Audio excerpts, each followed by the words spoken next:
कसं तयार होतं. आपल्या काल लेक्चरचा हा हेतू होता की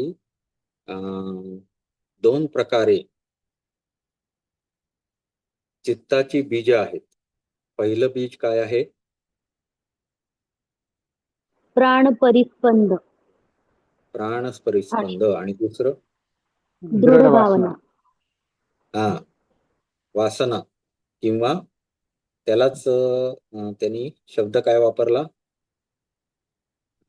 दृढम काहीतरी शब्द वापरला बघा.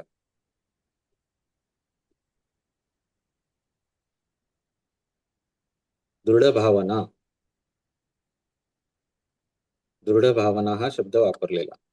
पण त्या दृढ भावनेलाच वासना असं पुढे जाऊन नामकरण केलेलं आहे त्यांनी. त्यामुळे आपण लक्षात ठेवताना असं लक्षात ठेवा की प्राणस्पंद आणि वासना या दोन काय आहेत? बीज आहेत.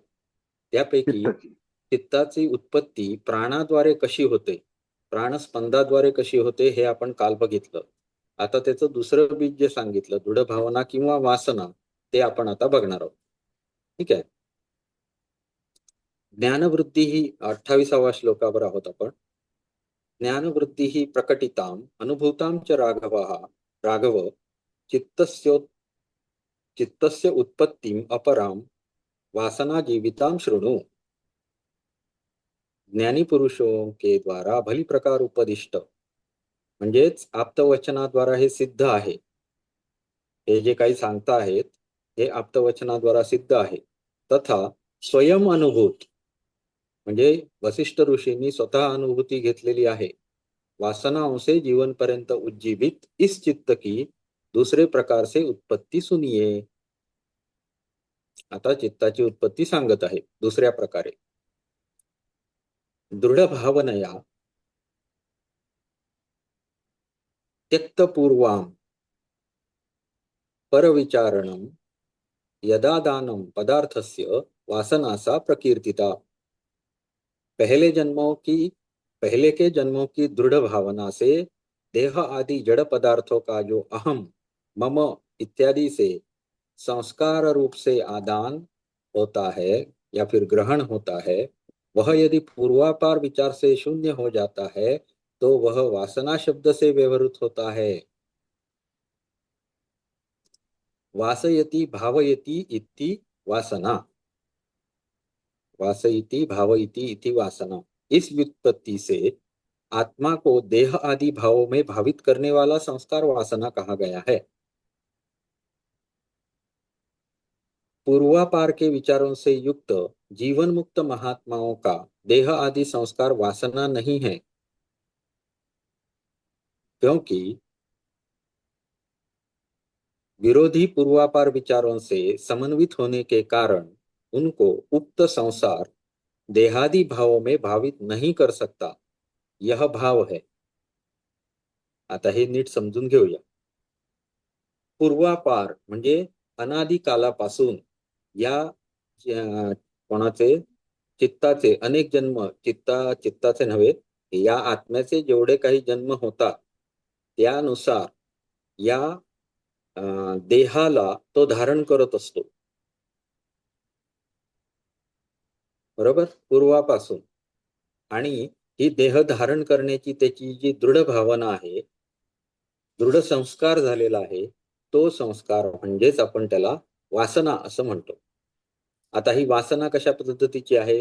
तर हा देह म्हणजेच मी आहे असं तो समजू लागतो. याला त्यांनी ह्या संस्काराला असं जे ग्रहण आपल्याला होतं, ग्रहण काय? ग्रहण आणि ग्राह्य या दोन वस्तू आहेत. बरोबर? ग्राह्य म्हणजे जे आपल्याला वस्तू स्वरूपात, आलंबन स्वरूपात समोर असतं त्याला म्हणतो आपण ग्राह्य. आणि त्यापासून जे ग्रहण होतं ते ज्ञान, त्या वस्तूचं विशेष रूपाने होणारं ज्ञान. तर हे जे ग्रहण आहे ते अहम किंवा मम अशा स्वरूपाचं व्हायला लागतं. ऍक्च्युअल जो आत्मा आहे तो काय आहे? अपरिणामी आहे. त्याला कुठलंही अहमपणा नाही आहे. परंतु ही जी दृढ भावना असते देहाप्रती की हे माझं शरीर आहे, माझं आहे किंवा मी आहे, ही जी भावना निर्माण होते ती दृढ पूर्वंपार आदी जन्मापासून निर्माण झालेली असते आणि यालाच वासना असं म्हणतात, जेव्हा ती दृढ होते तेव्हा. ठीक आहे. वासयती भावयती इति वासना। व्युत्पत्ति, इस व्युत्पत्ति से आत्मा को देह आदि भावों में भावित करने वाला संस्कार वासना कहा गया है। आता ह्याच्यात लक्षात घेण्यासारखी खूप डिटेल आहे खरं सांगायचं तर. कसं आहे तर आत्मा जो आहे तो स्वतः ऍक्च्युअल काय आहे? द्रष्टा आहे. बरोबर ना सर? हो सर. हो. आत्मा हा द्रष्टा आहे. तो कुठलाही राग करत नाही, द्वेष करत नाही, कुठलाही मोह त्याला नाही, अशा स्वरूपाचा शुद्ध आहे. मग त्याला हे चिकट्ट देह कसा काय? तर जन्मजन्मांतरीचे जे आपले संस्कार असतात त्या सूक्ष्म संस्कार. संस्काराद्वारे कर्माशय तयार होतं आणि त्या कर्माशयाच्या आधारे त्याला भोग प्राप्त करण्यासाठी परत परत जन्म घ्यावा लागतो. हे आपण योगामध्ये जसं शिकलो तसंच इथे पण कर्माशयाची उत्पत्ती त्यांनी सांगितलेली आहे. तर ही जी आहे त्यामुळे त्याला देह आदी भावना होते. जर तुमची संस्कार आदल्या जन्मीचे शिल्लक असतील तर त्या अनुषंगाने तुम्हाला नवीन जन्मामध्ये भावना निर्माण होते त्या गोष्टींची. लक्षात आलं? अशा पद्धतीनं या उत्पत्ती म्हणजे व्युत्पत्ती कशी सांगितलेली आहे तर वासयती भावयती इति वासना. याचा अर्थ त्यांनी अशा पद्धतीत समजावलेला आहे. आत्मा को देह आदि भावों में भावित करने वाला संस्कार वासना कहा जाता है. आता मग हे जे असतात जीवनमुक्त होतात म्हणजे मग त्यांचं तरी कर्माशय वगैरे एकदम शिथिल झालेलं असतं, क्लेश शिथिल झालेले असतात. मग अशा लोकांचं काय होतं त्यांचंही पुढे सांगतात की पूर्वापार के विचारों से युक्त जीवन मुक्त महात्माओं का देह आदि संस्कार वासना नहीं है. जे जीवनमुक्त झाले त्यांनी पण परत जन्म घेतला. इथे आपण भावप्रत्यय समाधी बघितलेली आठवतात का? ज्ञानेश्वरांसारखे लोक जे समाधीप्रत पोचले तिथपर्यंत जाऊनही भोगायचे शिल्लक राहिले, एवढेच संस्कार शिल्लक राहिलेले होते थोडे बहुत, ते काटण्यासाठी फक्त ते पृथ्वीवर जन्म घेतात. असे जे असतात त्यांच्याविषयीचं काय असं त्यांनी प्रश्न विचारलेला आहे. पूर्वापार के विचारों से युक्त जीवन मुक्त महात्माओं का देह आदि संस्कार वासना नहीं है, क्योंकि विरोधी पूर्वापार विचारों से समन्वित होने के कारण उनको उक्त संस्कार देहादि भावों में भावित नहीं कर सकता, यह भाव है. पूर्वीपासून जे त्यांनी जीवनमुक्त होताना जे संस्कार केलेले आहेत त्या संस्कारामुळे त्यांनी स्वतःला कधी देह मानलंच नाही. स्वला वेगळंच ठेवता आलं त्यांना. ते स्वतः देहाला आपलं मानत नाहीत अशीच त्यांची भावना आहे. म्हणजे वासना ही त्यांच्यामध्ये निर्माणच झालेली नसते. फक्त त्यांना एक शरीर देऊन खाली पाठवलं जातं भोगण्यासाठी.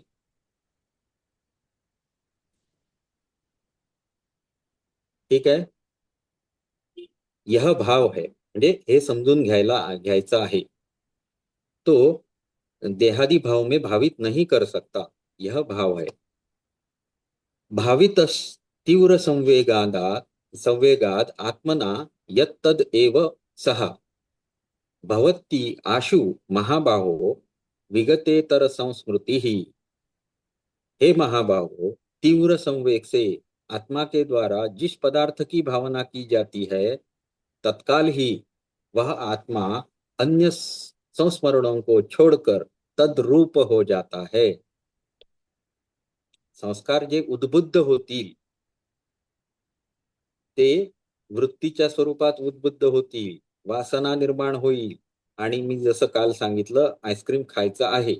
मग इतर कुठली बाधा जर मध्ये नाही आली आणि सर्वात जास्ती प्रबल इच्छा आईस्क्रीमचीच राहिली तर मी इथून उठणार गाडी काढणार, बाजारात जाणार, आईस्क्रीम खाणार. आलं लक्षात?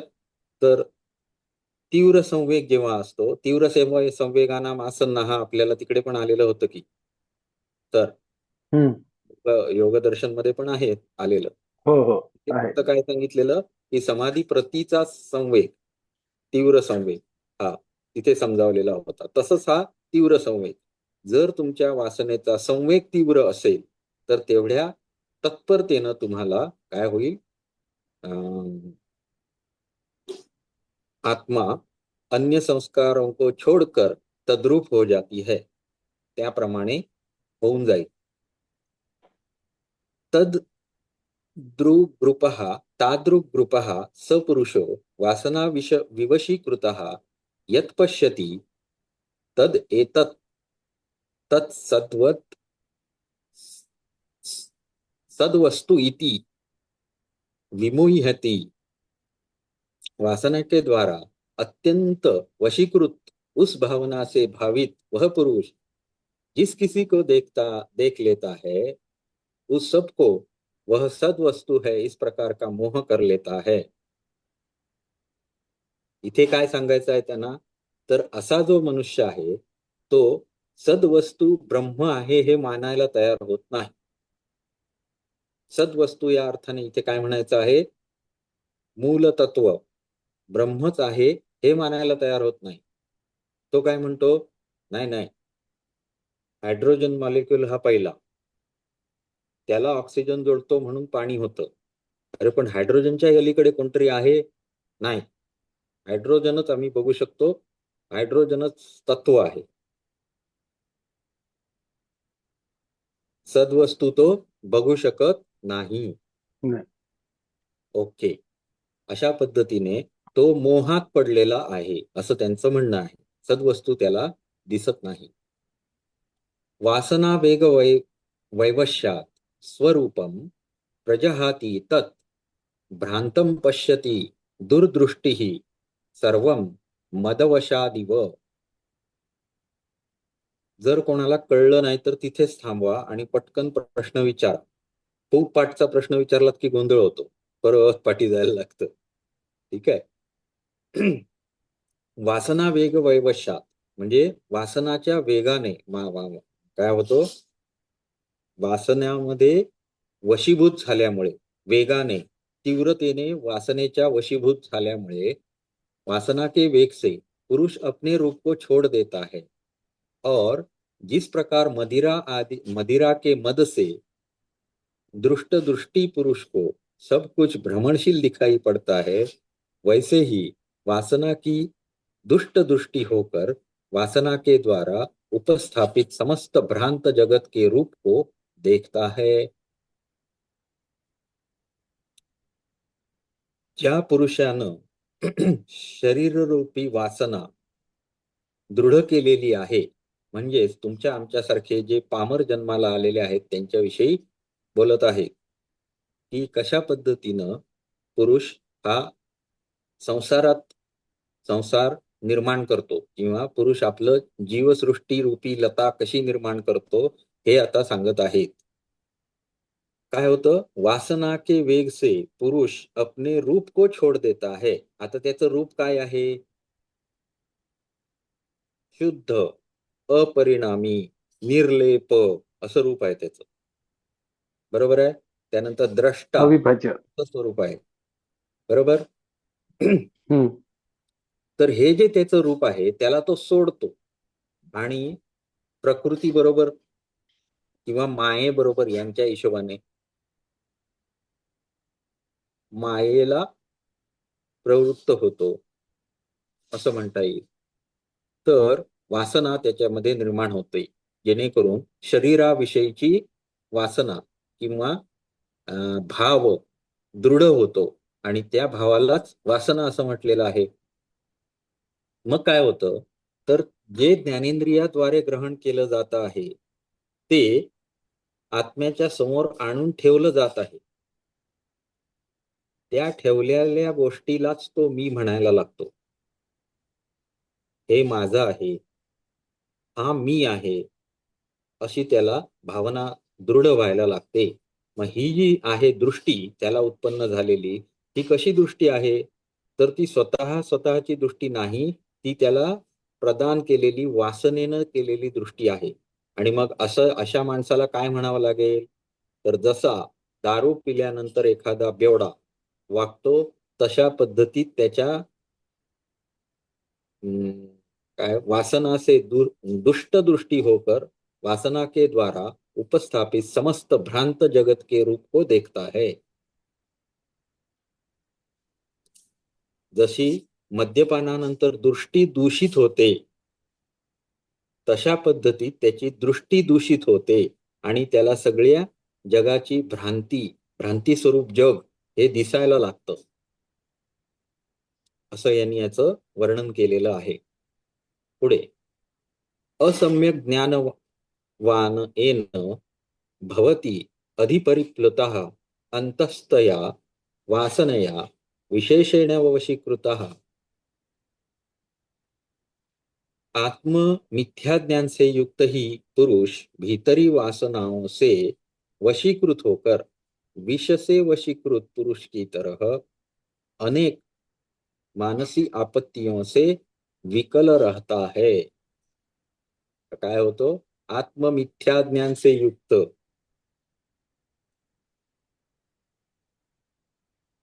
भीतरी वासनाओं से वशीकृत होकर विष से वशीकृत पुरुष की तरह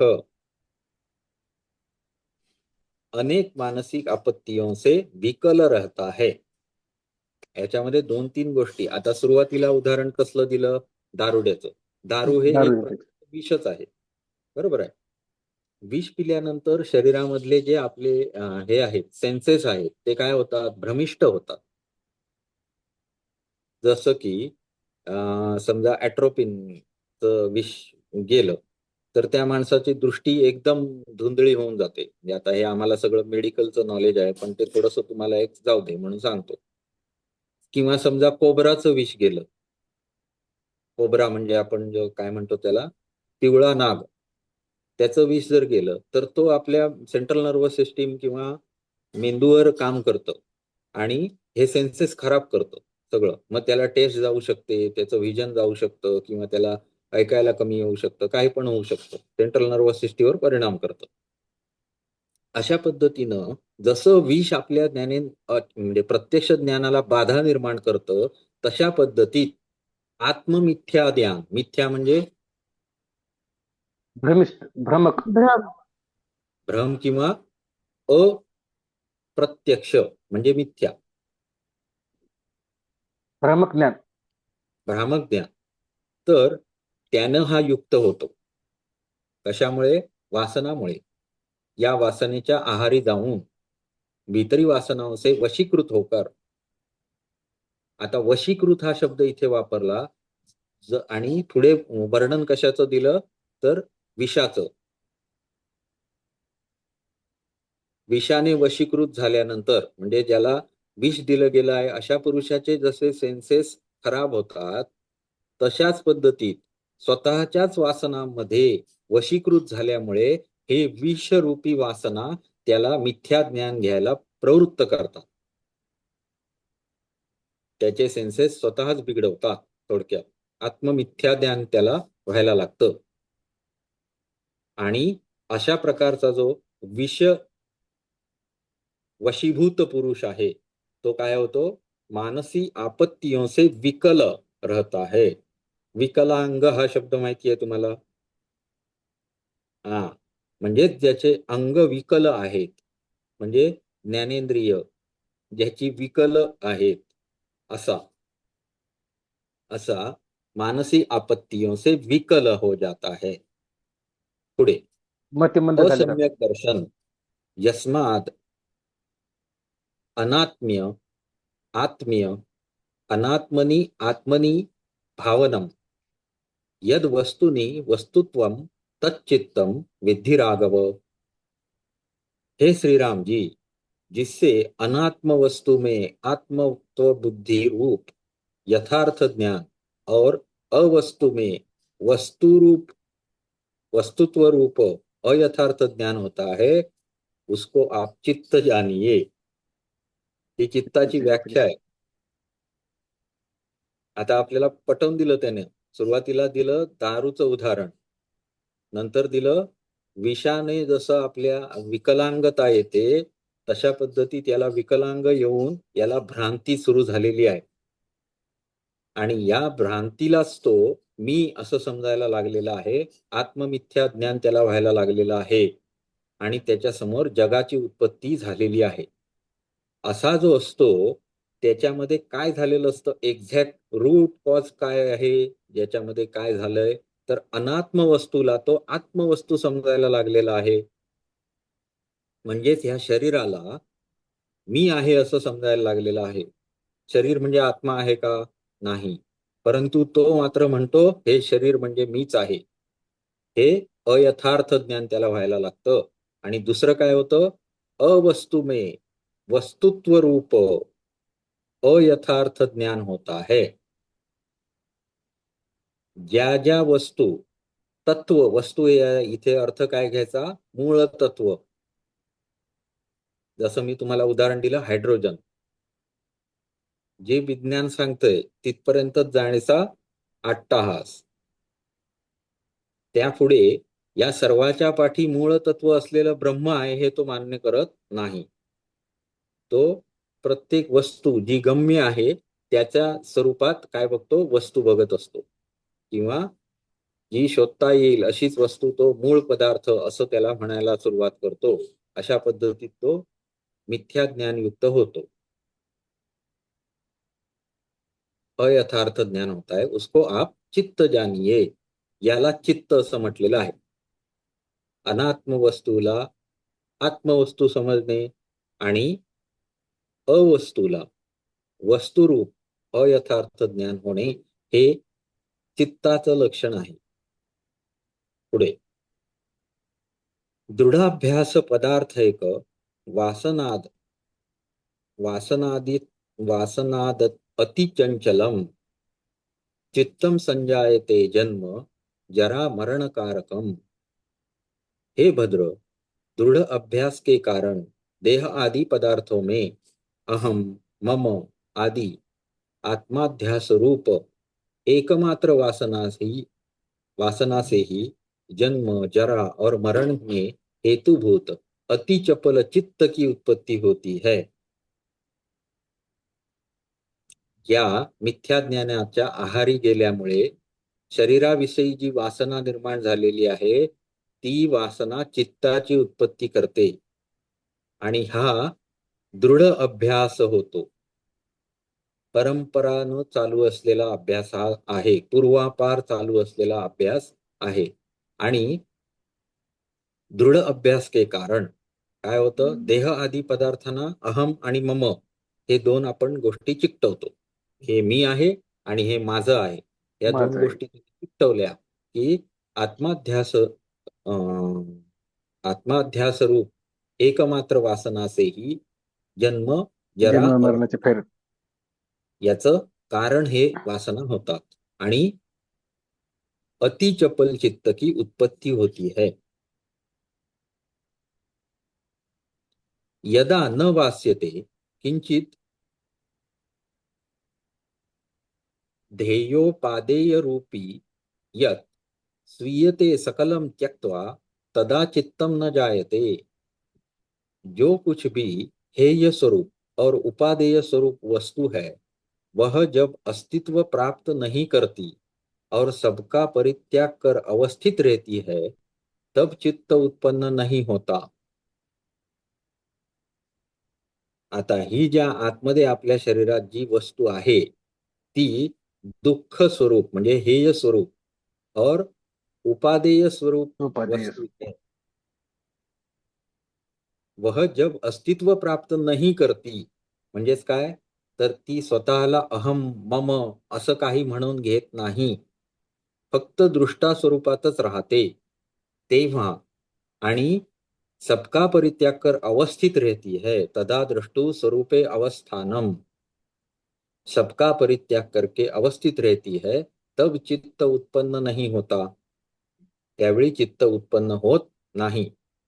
पण जेव्हा तीच सदवस्तू ही अहम मम रूपी वासनांनी शरीरालाच अहम आणि मम समजायला लागते, त्यावेळी मात्र तीव्रतेने चपल चित्ताची उत्पत्ती होते. अवासनत्वात् सततं यदा न मनुते मनः अमनस्ता तदोदेति परमोपशमप्रदा. अवासनत्वात् सततं यदा न मनुते मनः अमनस्ता तदोदेति परमो उपशमप्रदा. हे श्री राम जी, निरंतर वासना का अभाव होने से जब मन मनन नहीं करता, तब अमनस्कता का जो निरतिशय मोक्ष स्वरूप शांति प्रदान करती है, उसका उदय होता है. आता ह्याचा काहीतरी हिंदीमध्ये काहीतरी विचित्रच झालेला आहे ते. बरोबर अर्थ आपण व्यवस्थित अर्थ करूया. अवासनत्वात सततम, अवासनेची अवस्था किंवा वासनारहित अवस्था जर सतत राहिली, यदा मनुते मनः म्हणजे जब जब नाही, हिंदी नको, मराठी. काय, मनानं मनन करायचं सोडून दिलं, असं कशा पद्धतीत, तर अवासनत्वात ह्या वासनेपासून दूर राहायचं आहे असं मनाने जर सतत मनन करून ठरवलं की या वासनेपासून आपल्याला दूर राहायचं आहे, तब अमनस्ता म्हणजेच मन उत्पन्न किंवा मनरहित अमन अशी अवस्था होते. तदोदेती त्यावेळी परम उपशमप्रदा, हे जे आहे अमनस्ता ही परम उपशमप्रद आहे. आता सुरुवातीला आपण काय बघितलं, तर हेय स्वरूप उपादेय स्वरूप वस्तू है, हे मी आता तुम्हाला मगाशी सांगितलं. हेय स्वरूप काय आहे, तर शरीराला दुःख. अहम आणि मम. या गोष्टी समजणे हे हेय स्वरूप आहे. आणि दुसरं उपादेय स्वरूप जे आपल्याला प्राप्त करायचं आहे. ही जे हेय स्वरूप आहे, याला त्यागायचं जर असेल तर काय करावं लागेल, तर त्याची आता इथे एक त्यांनी सुरुवात सुरू केलेलं आहे आता, की हेयाचं कसं खंडन करायचं. हे श्री राम जी, निरंतर वासना का अभाव होने से जब मन मनन नहीं करता, मनाला याच्यापासून विलग केलं, अशी अवस्था अमनस्कता म्हटली जाईल किंवा अमनस्ता याचा उदय होईल. आणि हीच काय करेल, तर परम शांती प्रदान करेल. म्हणजेच काय, ज्या वासना उपस्थित होत आहेत ते अमन झाल्यामुळे, अमनस्थ अवस्था झाल्यामुळे उत्पन्न होणार नाही. पुढे, यदा किंचित न संवितौ स्फुरती अभ्रमिवा अंबरे, भ्रमिव अंबरे स्मरती अभ्रमिव अंबरे, तदा पद्म इव आकाशे चित्तमंतर न जायते, चित्तम अंतर न जायते. यदा किंचित न संवितौ, आकाश में, म्हणजे इथे आता आकाशे, तथा पद्मम इव आकाशे, आकाश में मेघ की तरह, संविदाकाश में जब कुछ भी स्फुरित नहीं होता, तब आकाश में कमल की तरह चिदाकाश में चित्त उत्पन्न नहीं होता. आकाश में मेघ की तरह, आकाशात जसे मेघ असतात तसं संविदाकाश में जब कुछ भी स्फुरित नहीं होता, तब आकाश में कमल की तरह चिदाकाश में चित्त उत्पन्न नहीं होता. आकाशात कमळ फुलतं का? नाही फुलणार. पण आकाशाची जशी स्थिती आहे, मेघरहित जर आकाश असेल, ढग आहेत म्हणजे गढूळ वातावरण आहे, अशा परिस्थितीमध्ये वासना उपस्थित असलेल्या चित्तासारखी अवस्था असते आणि त्यामुळे संविद उत्पन्न होत असतं. परंतु जेव्हा आकाश निरभ्र होईल त्यावेळी आपण हे नक्की समजतो की आकाशात कमळ उत्पन्न कधीही होणार नाही. अशी चिदाकाशाची अवस्था चित्त उत्पन्न होणारच नाही. नाही कळलं? कळलं ना? नाही कळलं? तो सर थोडस हो हो थोडस एकदा रिपीट करा. हा. आकाशामध्ये मेघ आले की निरभ्र आकाश असं आपण म्हणतो का? नाही, नाही. मळभ आले, म्हणजेच आकाश काय आहे? आकाश काय आहे? गढूळ आहे म्हणू किंवा काय म्हणू? मळभयुक्त आहे. हा, मलिन आहे आकाश असं आपण म्हणू. हो. जेव्हा चित्ताची अवस्था ही मलिन होते, कशाने? वासनेने. हा. हा, त्यावेळी संविद उत्पन्न होते. आलं लक्षात? आणि हो. आदल्या श्लोकातच काय सांगितलं? जेव्हा मन मनन करायचं बंद करेल, वासनेचं मनन जेव्हा बंद करेल, तेव्हा ती अमनस्थ अवस्था निर्माण करेल. आता हो. अमनस्थ अवस्था निर्माण झाली. आता बघूया काय होईल. तर त्याला समजतं, मनाला समजतं. काय समजतं? आकाश में कमल हो सकता है क्या? नाही. नाही. तशाच पद्धतीत चिदाकाश में चित्त उत्पन्न नहीं होता. हम्म. हा, आता लक्षात आलं.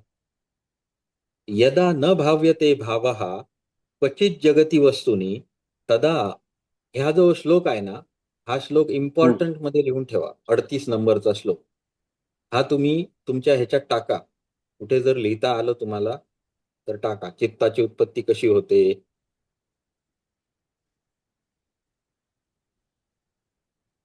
हे तुम्ही टाकू शकता. यदा न भाव्यते भावः क्वचित जगती वस्तुनी तदा हृद अंबरे शून्ये कथम चित्तम प्रजायते. इथे एक प्रश्न विचार. जब जगद वस्तु किंवा जगद रूप वस्तु में किसी पदार्थ की भावना नहीं होती, तब शून्य हृदय आकाश में चित्त कैसे उत्पन्न होगा? कैसे उत्पन्न होता है? समजलं ना? हम्म. वासनात जर नसेल, कुठल्याही गोष्टीचा तर मोहच नसेल, तर चित्त कशाला चित्त उत्पन्न उत्पन्न. होईल असं त्यांनी सांगितलंय. एतावन्मात्रकं मन्ये रूपं चित्तस्य राघव यद्भावनं वस्तुनो अंतर्वस्तुत्वेन रसेन च. हे श्री रामचंद्र जी, बस इतना ही चित्त का स्वरूप मैं मानता हूं कि राग से जगत रूपी वस्तु के अंदर आत्मरूप वस्तुत्व से भावना करना. जगद रूपी वस्तूमध्ये आत्मरूपाची भावना करणे हेच चित्ताचं स्वरूप आहे असं चित्तच. मी मानतो. म्हणजे जगदरूपी वस्तू, जगत कोण आहे? आत्म्याचं. तर हे शरीर आहे. हे शरीर मीच शरीर. आहे, माझं आहे असं जे म्हणतो आहोत आपण, ही भावना करणे म्हणजेच चित्त उत्पत्ती. चित्ताचं स्वरूप आहे असं मी मानतो. न किंचित कल्पनायोग्यं दृश्यं भावयस्ततः आकाशकोश स्वच्छस्य कुतश्चित्तोदयो भवेत. कसा काय चित्ताचा उदय होईल असं सांगतात पुढे. हे श्री रामचंद्र जी, इस कारण कोई भी दृश्य युक्तियों से समर्थन करने योग्य नहीं है. इस प्रकार की भावना कर रहे तथा आकाश कोश की तरह अति स्वच्छ आत्म पदार्थ में चित्त का उदय कैसे होगा? कोई भी दृश्य युक्तियों से समर्थन करने योग्य नहीं है. हे जो जाणतो, इस प्रकार की भावना कर रहे, असं ज्याला समजतंय की कुठलंही दृश्य हे समर्थन करण्यायोग्य नाही, म्हणजेच काय आहे, तर निर्मित, कल्पित आहे. जे आपल्या शरीरात गेलेल्या विषाप्रमाणे आपल्या ज्ञानेंद्रियांना भ्रमित करून दृश्य निर्माण केलं गेलेलं आहे, ते सत्य नाही आहे, असं ज्याला समजलेलं आहे, असं भ्रमित, भ्रांति आहे, हे ज्याला समजलेलं आहे, दृश्य युक्तियों से समर्थन करणे योग्य नाही है, म्हणजे ज्याला काय प्रमाणांनी सिद्ध करता येणार नाही, समर्थन होऊ शकत नाही त्याचं. समोरचे जे दृश्य आहे ते समर्थन करण्यायोग्य नाही आहे. इस प्रकार की भावना कर रहे, असा जो मनुष्य स्वतःला या दृश्यापासून अलिप्त ठेवतो आहे, अशामध्ये आकाश कोश की तरह अति स्वच्छ आत्म पदार्थ में चित्त का उदय कैसे होगा, असा जर मनुष्य असेल ज्यानं स्वतःला अहम आणि मम काय मम हे मम लावूनच घ्यायचं नाही असं ठरवलं जर, तर त्याच्यामध्ये चित्ताचा उदय होईलच कशाला. शरीराप्रती कुठलीही वासना त्यानं निर्माणच केलेली नाही, अशा माणसामध्ये या चित्ताचा उदय होत नाही. यद भावनम आस्थाय यद भावस्य भावनम यद यथा वस्तुदर्शित्वम तद चित्तम तत्वमुच्यते. हे श्री राम जी, बाह्य वस्तुओं के अस्मरण रूप निरोध योग का आलंबन करने से समस्त दृश्यों के परिमार्जन स्वरूप अभाव का संपादक पारमार्थिक आत्मदर्शन से जो स्वरूप आविर्भूत होता है वह अचित्त कहा जाता है. आता हे डिटेल मध्ये समजूया, कारण हा अत्यंत सुंदर श्लोक आहे आणि हा योग दर्शनाला पूर्ण आपल्याला जोडून देतो. बाह्य वस्तुओं के अस्मरण रूप निरोधोपाय, निरोध योग. निरोध योग हा कुठला, निरुद्ध भूमी मधला योग काय म्हणवला जातो, पतंजली योग दर्शनानुसार निरुद्ध भूमीमध्ये कुठली समाधी लागते, असंप्रज्ञ, असंप्रज्ञात परफेक्ट. समाधी. असंप्रज्ञातला दुसरं नाव काय आहे, निर्बीज, परफेक्ट, निर्बीज समाधी. आता बीज कशाची, क्लेशांची, आणि त्यातून अंकुर कुठले फुटणार आहेत, वृत्तीरूपी, म्हणजेच वासना निर्माण होणार. ज्यांच्यामध्ये दग्धबीज भाव झालेली बीज फक्त शिल्लक आहेत, त्यांच्यामधून वासना कशा निर्माण होतील, नाही. नाही. म्हणून निरोध योगाचा ज्यांनी अभ्यास केलेला आहे असे योगी, निरोध योग असं त्यांनी शब्द वापरला. बाह्य वस्तूंच्या स्मरणाला आतमध्ये बीज असलं पाहिजे. मला माहिती आहे की आईस्क्रीम मस्त लागतं, हे बीज जोपर्यंत आहे तोपर्यंत आईस्क्रीम तोपर्यंत वासना. खाण्याची इच्छा होणं स्वाभाविक आहे. लक्षात आलं. जेव्हा मी हो. त्यालाच नष्ट करेन तेव्हा ती भावना होणं शक्य नाही, म्हणजेच अस्मरण. स्मरण होणार नाही अशी परिस्थिती आणणे. बाह्य वस्तूंके अस्मरण, पहिला शब्दाचा अर्थ कळला. त्याचं अस्मरण होण्याची जी अवस्था आहे ती कशाने प्राप्त होईल, निरोध योग का आलंबन करने से.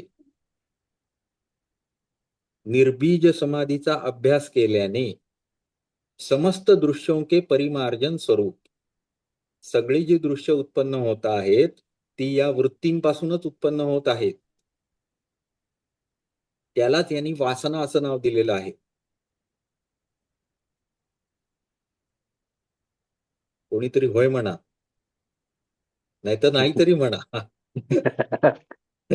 एवढे डीप समजलंय ना, हा. की आपलं होय म्हणताय एवढंच आहे शिल्लक. नाही. कळलेलं नाही, नाही कळलेलं. ओके, हम्म. ठीक आहे. आपल्या चित्तामध्ये पूर्वापार संस्कार चालू आलेले आहेत. हे मी तुम्हाला काल पण समजावलेलं. हेच उदाहरण मी तुम्हाला दिलेलं का? हे काय आहे असं विचारलेलं. हा, ओके. आता बघा, ह्या पेनाचे संस्कार तुमच्या मनावर झाले, बरोबर. आता हे संस्कार आहेत म्हणून तुम्हाला कधीतरी इच्छा होणार की या पेनानं लिहिता येतं, हे तुम्हाला माहिती आहे. कधीतरी इच्छा होणार की हे पेन मला पाहिजे आणि आता मी लिहू शकते. ही वृत्ती आता जेव्हा मी शिकवतोय तेव्हा तुमच्यात आली आहे की नाही? कशामुळे आली? तर तुम्ही ते बीज साठवून पूर्वसंस्कार. ठेवलेलं आहे आणि त्या बीजाचा वापर करून तुम्ही योग्य वेळी त्या लिहिण्याची वासना उत्पन्न करू शकता. आणि त्याच्यासाठी लागणारं साधन एकत्र करण्यासाठी परत वृत्ती करू शकता की हे पेन घेतलं तर मला लिहिता येईल. हे तुमच्यामध्ये वृत्ती ऑटोमॅटिक तयार होते. हे तुमच्यामध्ये बीज आहे म्हणून. आलं लक्षात? ज्या मनुष्यामध्ये निर्बीजता आलेली आहे त्याच्यामध्ये हे बीज उत्पन्न होत नाही, वासनेचं बीज. आता हे उदाहरण रूप आहे, हे लक्षात घ्या. तुम्हाला मी ह्याची जर गहनता समजायची असेल तर तुम्हाला मनन करावं लागेल. म्हणजे मला समजलंय असंही नाही म्हणत आहे मी, पण ज्याला समजून घ्यायचं आहे त्यानं मनन करावं लागेल. म्हणजे या चित्ताद्वारे जगाची उत्पत्ती कशी होते आहे हे त्यांनी अदृश्य असलेली गोष्टीला आपण सत्य मानत आहोत, हे सांगतायत, आपल्याला कळतंय, बरोबर. मग ती कशी होते आहे आणि ते खरं नाही आहे हे पण त्यांनी सांगितलेलं आहे. मग ती कशी होते आहे याचं काय म्हणतात त्याला, याचं आपण मनन केलं तर आपल्याला पटायला लागतं की खरोखरच हा सिम्युलेशन चालू आहे की काय, सिम्युलेशनचं खेळ चालू आहे की काय, असं आपल्याला वाटायला. ह्याचं मनन करायला पाहिजे थोडं. म्हणजे उदाहरणार्थ अजून थोडे ग्रंथ जसजसे यायला लागतात तसतसं आपल्याला हे समजायला लागतं. अद्वैताचा एखादा व्यवस्थित ग्रंथ वाचलात तरी आपल्याला समजायला लागतं. परंतु बेसिकली ही गोष्ट मात्र सत्य, आता जी मी तुम्हाला सांगितली ही तुम्हाला पटली. वासनाचे स्वरूप सुद्धा हेच आहे, जे वृत्तींचं स्वरूप आहे, जे आपल्याला त्या आत्मपदार्थाला काय करतात. योगदर्शन तर आपल्याला सरांनी इतकं घोटून व्यवस्थित समजावलेलं आहे. त्या अनुषंगाने आता मी तुम्हाला समजावतो. आता ही पद्धत झाली इकडची वेदांत दर्शनाची. आता मी तुम्हाला योगदर्शनाद्वारेच ही गोष्ट समजावतो. ठीक आहे. दृष्टा हा अपरिणाम स्वरूप आहे, अलिप्त आहे, बरोबर. त्याला कुठलंही सुख दुःख वगैरे काही होत नाही. तो फक्त बसून राहतो. कुठे? एका ह्याच्यामध्ये काय म्हणतात त्याला, सिनेमा थिएटरमध्ये बसल्यासारखा तो प्रेक्षकासारखा बसून आहे आणि समोर त्याच्या एक पिक्चर चालू आहे. ओके. तो पिक्चर बघणारे काही जण असे असतात, मख्ख चेहऱ्याने बघत असतात. तिकडे खून होऊ दे नाहीतर ती बाई ढसा रडत राहू दे, काही त्यांना फरक पडत नाहीत. ते दृष्टा. आणि काही बायकांची लाईन लागलेली असते शेजारीच, त्या 2-3 रुमाल ओले करूनच बाहेर येतात पिक्चर संपेपर्यंत. हे तुम्ही बघितलंय का? हा. आता याच्यामध्ये दोघांमध्ये जर डिफरन्स केलात तर जो रडत नाही पिक्चर बघताना असा मनुष्य काय आहे? द्रष्टा.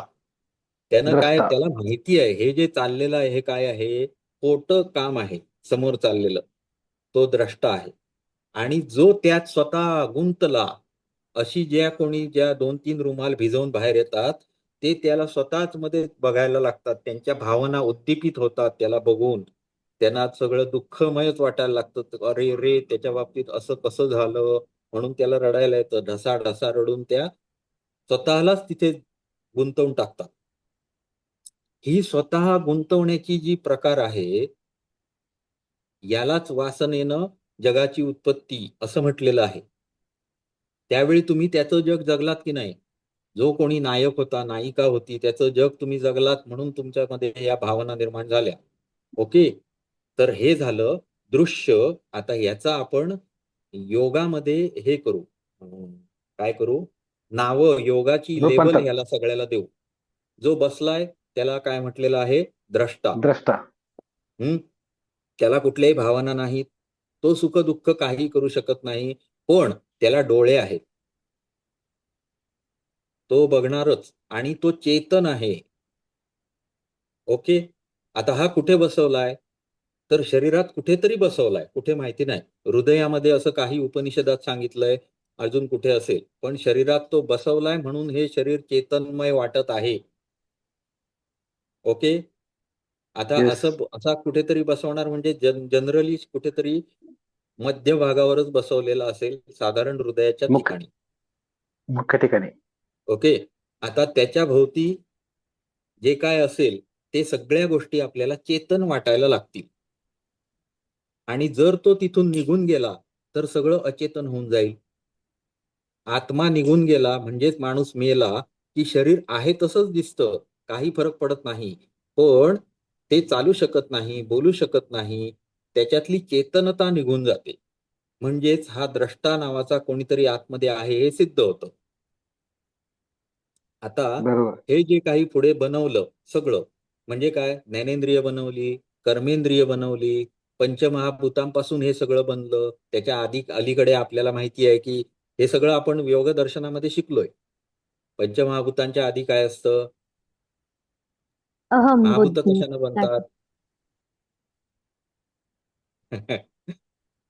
महाभूत कशानं बनतात? तन्मात्रा. तन्मात्रांपासून बनतात. तन्मात्रा, पंचतन्मात्रा. हा हा आता हे काय झालं तर तमोगुणाचं हे झालं. तमोगुणापासून सृष्टी निर्माण झाली ही, आणि सत्वगुणापासून जी सृष्टी निर्माण झाली त्याच्यामध्ये काय आहेत? ज्ञानेंद्रिय, पंच पंच कर्मेंद्रिय. कर्मेंद्रिय आणि उभयात्मक मन, हे सगळं प्रमनस. झालं सत्वगुणानं. आणि जो मधला रजोगुण आहे हा दोघांनाही प्रेरक म्हणून काम करतो, हे आपण शिकलो. ठीक आहे. आता हे सगळं उत्पन्न करणारा कोण आहे? आणि याला विकार असं म्हटलेलं आहे. चित्त. तुम्हाला ते सगळं हा चित्त असेल. बुद्धी. अहंकार. आणि अहंकाराला अहंकार. कोण उत्पन्न करते? बुद्धी, बुद्धी. किंवा त्यालाच महत. महत्त्व असं म्हटलेलं आहे. आणि महत कशापासून उत्पन्न होतं? प्रकृतीपासून उत्पन्न होतं. प्रकृतीपासून. आलं लक्षात? आता इथे आपण सृष्टीचा सर्ग. उदाहरण काय सरांनी दिलेलं होतं, तर हा दृष्टा आहे, ह्याला फक्त दिसतं, पण हा चालू शकत नाही, बोलू शकत नाही, काहीच करू शकत नाही, असा माणूस आहे. मग तो काय करतो, तर ज्याला चालता येतं अशा माणसाबरोबर संयोग करतो. म्हणजे आपण युतीची पुरुष पण सरकार. आणि प्रकृतीचं जसं वर्णन केलं हा तेच आहे की जसं पुरुष हा चेतन आहे. आता ही प्रकृती आली हा ज्याच्यामध्ये त्रिगुण आहेत, जी प्रसवधर्मी आहे, ज्याच्यामध्ये हा त्याचा चेतनरूपी जेव्हा प्रकाश पडतो तेव्हाच ती प्रधान स्वरूपातली असते, ती स्वतः प्रसृत होते. आणि मग महत, बुद्धी, अहंकार ही सगळी तत्व चेतन तत्वाच्या अनुभूती झाल्यामुळे प्रकृतीमधनं हे सगळी तत्व खाली बाहेर पडतात. निर्माण होतात. ओके. आता ही निर्माण झाली बरोबर आहे, आणि यांचं काम चालू झालं. कसं काम चालू झालं? तर ही जी खाली इंद्रिय बनली, ज्ञानेंद्रिय, ती काय करतायत? विषयाला ग्रहण करतायत. डोळे बघतायत, कान ऐकतायत, नाक वास घेतय, जीभ चव घेते आणि स्पर्श अनुभवतय, त्वचा.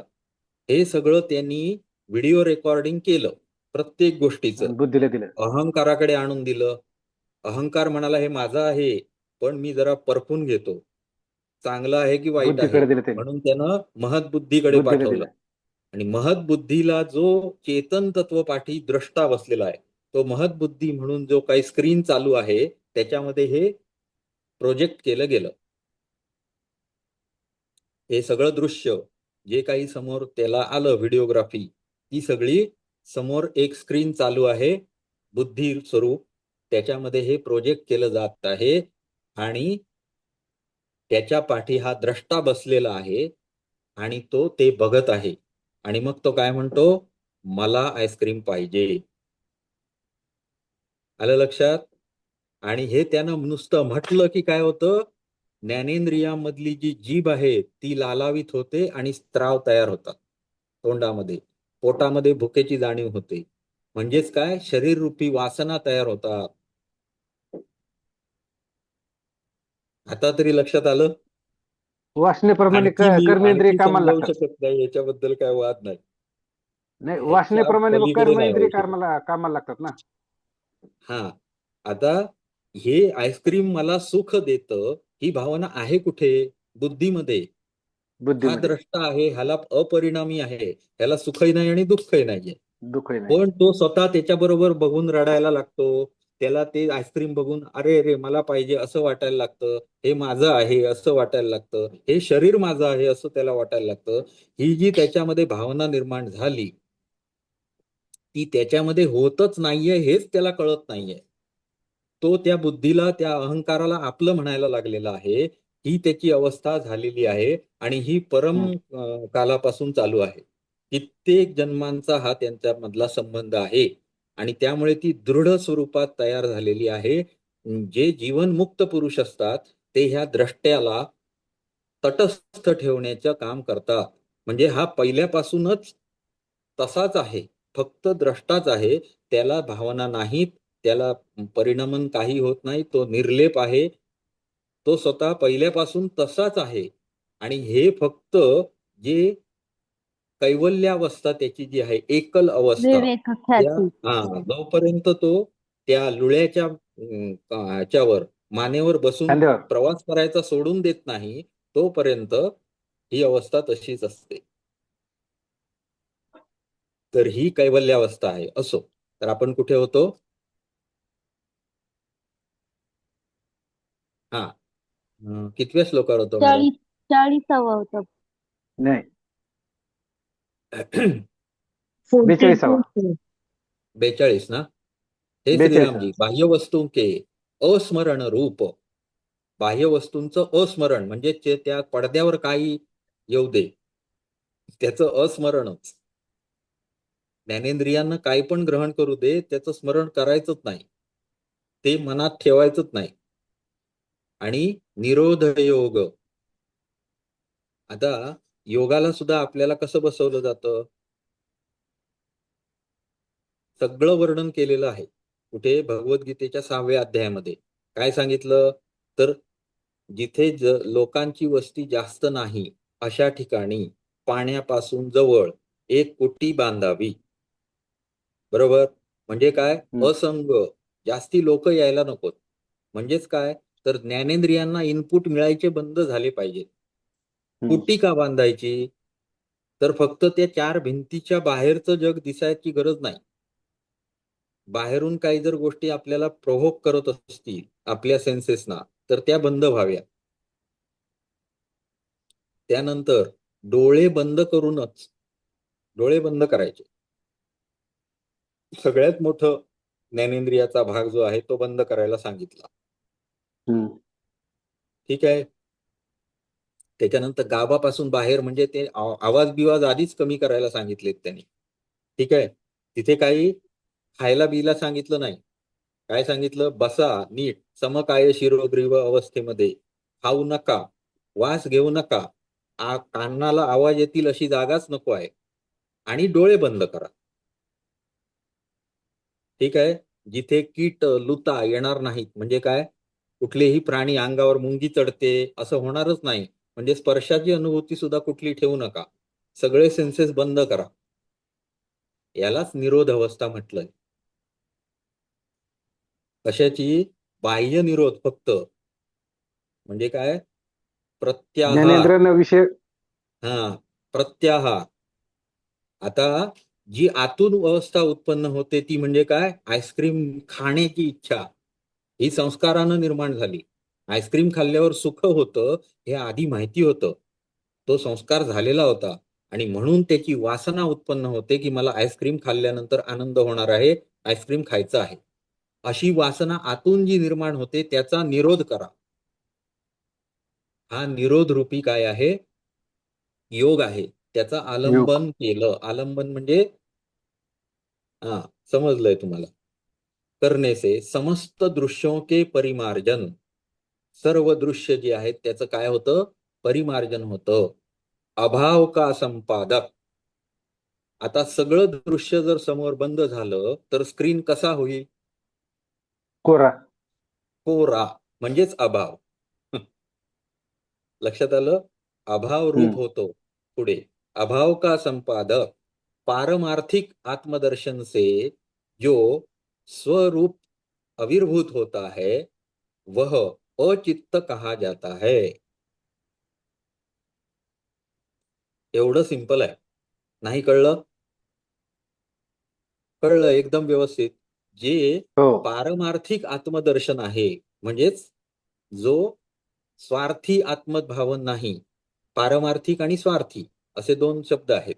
स्व अर्थाने म्हणजे काय म्हणतात त्याला, स्वार्थी हा शब्द कशाच्या स्वरूपाने आहे, तर आत्म्याने अहम आणि स्वयंचं रूप धारण जेव्हा करतो तेव्हा त्याला तो स्व समजायला लागतो शरीराला. आणि पारमार्थिक म्हणजे काय, तर तो एकटा आहे आणि तो फक्त द्रष्टा आहे. अशा पद्धतीत तो जेव्हा स्वतःला समजून घेतो त्यावेळी अचित्त हो जाता है. पुढे सर्वमंतः परित्यज्य शीतलाशय वर्ती यत् वृत्तिस्थमपि तच्चित्तम सदरूपम उदाहृतम.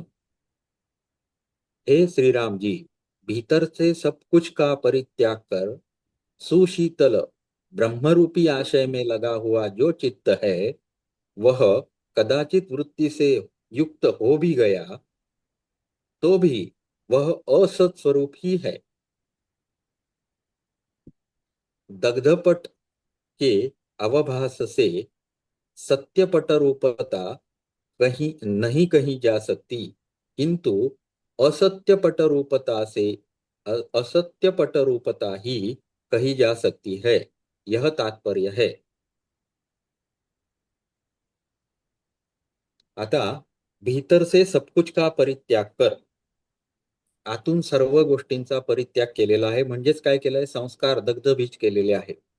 बरोबर आहे. दग्धबीज भाव झालेला आहे चित्त. सुशीतल ब्रह्मरूपी आशय में लगा हुआ जो चित्त है वह कदाचित वृत्ती से युक्त हो भी गया. जर त्याच्यामध्ये एखादं बीज एखादं शिल्लक असेल आणि तो वृत्ती तयार झाली तो भी वह असत स्वरूप ही है. जी वृत्ती तयार होणार ती जगत उत्पन्न करणारच, ती खोटच असणार. जे काय निर्माण त्यातून होणार ते खोटच असणार. दग्धपट के अवभास से, दग्धपट, पट म्हणजे वस्त्र, दग्धपट म्हणजे जे जळलेलं वस्त्र आहे त्याच्या अवभासाने सत्यपट रूपता नहीं कही जा सकती, किंतु असत्यपट रूपता ही कही जा सकती है. यह तात्पर्य है. तुम्हाला जाळलेला कपड्याचा हे आणून ठेवलं समोर, कपडा एक जाळला तर त्याचं काय होईल, काळी काजळी तयार होणार. बरोबर आहे. ती समोर पुढ्यात आणून ठेवली आणि तुम्हाला काय सांगितलं की हा हे होता काय, कपडा आहे, हा कपडा आहे, जळलेला असे नका, कपडा आहे असं जर तुम्हाला सांगितलं कोणी, तर तुम्ही त्याच्यावर विश्वास ठेवणार का? कागद जाळून सुद्धा तसंच निर्माण होणार ना. बरोबर ना. तुम्ही त्याच्यावर विश्वास नाही ठेवू शकत. म्हणून ते कसं सांगतात, दग्धपट के अवभास से सत्यपट रूपता कही नहीं जा सकती, क्योंकि किंतु असत्यपट रूपता ही कही जा सकती है. तुम्ही त्याच्यावर विश्वास ठेवू शकत नाही, हे दग्धपटच आहे असं तुम्ही म्हणू शकत नाही. यह तात्पर्य है.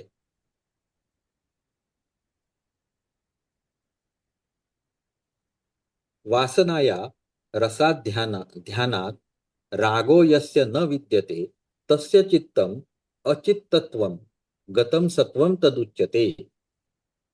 हे श्री राम जी, जिस महामती पुरुष को संसार से जनित विषय रसास्वाद के संस्मरण से विषयानुरक्ति उत्पन्न नहीं होती, उस महामती पुरुष का चित्त अचित्त रूपता को तथा विशुद्ध सत्व को यानी पट भस्म की तरह अवशिष्ट अधिष्ठानभूत सत्ता को प्राप्त हुआ है, ऐसा कहा जाता है. आता पटाचं काय झालंय? भस्म झालंय. बरोबर ना? तर कसं झालंय त्याचं आता हे देत आहे. जो महामती पुरुष आहे म्हणजे ज्याचं चित्त काय झालेलं आहे? संस्कार से जनित विषय रसास्वाद के संस्मरण से विषयानुरक्ती उत्पन्न नाही होती.